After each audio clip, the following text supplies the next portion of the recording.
সংস্কার প্রস্তাব বাস্তবায়নে ঐক্য প্রতিষ্ঠার লক্ষ্যে রাজনৈতিক দলগুলোর সাথে বৈঠক করেছে জাতীয় ঐক্যমত্য কমিশন। বিকেলে রাজধানীর ফরেন সার্ভিস একাডেমিতে অনুষ্ঠিত বৈঠকে নেতৃত্ব দেন জাতীয় ঐক্যমত্য কমিশনের প্রধান, অন্তর্বর্তীকালীন সরকারের প্রধান উপদেষ্টা ডক্টর মোহাম্মদ ইউনূস।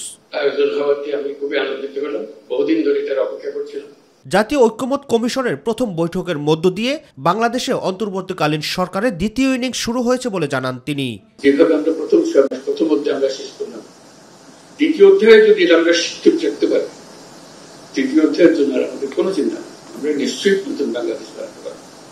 একটা জিনিস আমাদেরকে পরিষ্কার থাকতে হবে, গণ অভ্যুত্থানের যোদ্ধাদের আত্মত্যাগ সার্থক করতে এবং তাদের স্বপ্ন বাস্তবায়নে সবাইকে সব রকম চেষ্টা করার আহ্বান জানান ঐক্যমত্য কমিশনের প্রধান।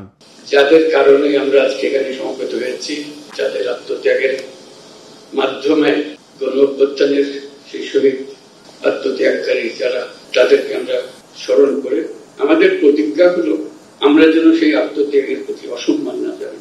যে কারণে তারা আত্মত্যাগ করেছিল সেটার জন্য আমাদের সকল প্রজন্ম মনে রাখে, যারা সুযোগ পেয়েছে তারা সবাই মিলে সব রকম চেষ্টা করব তাদের সেই স্বপ্ন যেন বাস্তবায়ন করতে পারে।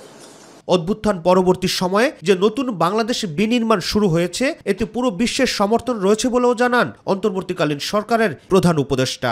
আন্তর্জাতিক বিশ্বের সমর্থন আপনারা হয়তো লক্ষ্য করেন, সারা পৃথিবী জুড়ে আমাদের প্রতি একটা বড় রকমের সমর্থন গড়ে উঠেছে, যে কারণে অপর পক্ষ সুবিধা করতে পারছে, পদে পদে ব্যাহত হচ্ছে। যেখানে যাই বহু গল্প রচনা করেছে, গল্প টিকাইতে পারতেছে, শেষমেশ ট্রাম্পের হাতেই আবার সে গল্প চালাতে পারলো না। ছোট রাষ্ট্র, বড় রাষ্ট্র, ধনী রাষ্ট্র, মাঝারি রাষ্ট্র, সবাই আমাদের সমর্থন দিয়েছে। রাকিব হাসান, মাই টিভি, ঢাকা।